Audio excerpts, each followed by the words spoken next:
I wanted to show you a nice, quick and easy way to make little pumpkin royal icing transfers. These are great because you can make them beforehand and add them to your Halloween cookies. So the first tip I wanted to show you is Wilton tip number 30. Now this is a tip I have on hand, and you can really use any star tip that you have. This is a closed star tip.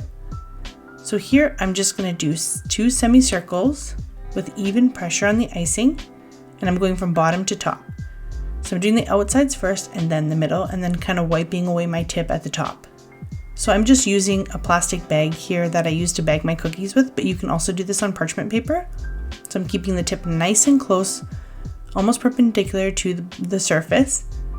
And we do the outside semicircles, and then we're going to do one in the middle. And again, I'm just building the icing a little bit in the middle there before I start going upwards to give it a nice bump at the bottom.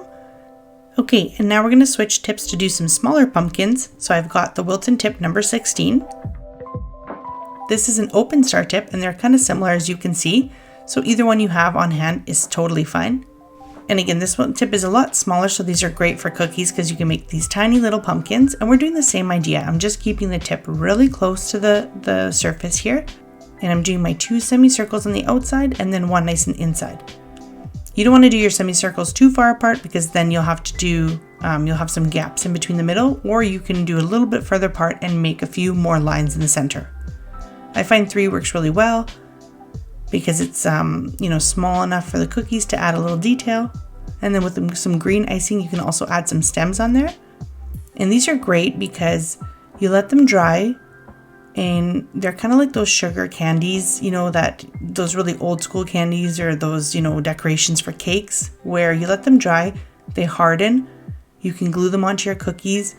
The rest you can save in a jar or something, in a, place where you store your sprinkles, and you've got them on hand for a long time. So you can make them way ahead of time when you have leftover icing, and they come in handy, and you can do this with any type of design. So you can really just play around and have fun and make different size pumpkins, even just ones with one line.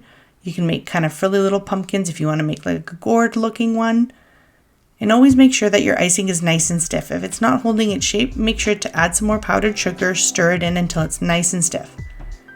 Now when they dry, they just pop off, your plastic bag or your parchment paper really easily. The surface is nice and flat, which makes it great to stick onto cookies.